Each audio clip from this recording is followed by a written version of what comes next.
Joel Chua, nung sinisira niya yung pangalan ko, na hindi ako kandidato ngayong eleksyon na ito. Walang mawawala sa akin.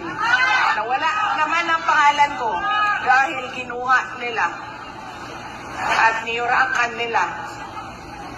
Pero nakalimutan niya, kandidato siya ngayong eleksyon na ito. Kaya ano ang dapat nating gawin para kay Apple Nieto? O hindi lang iboto, ano pa ang dapat nating gawin? Ikampanya.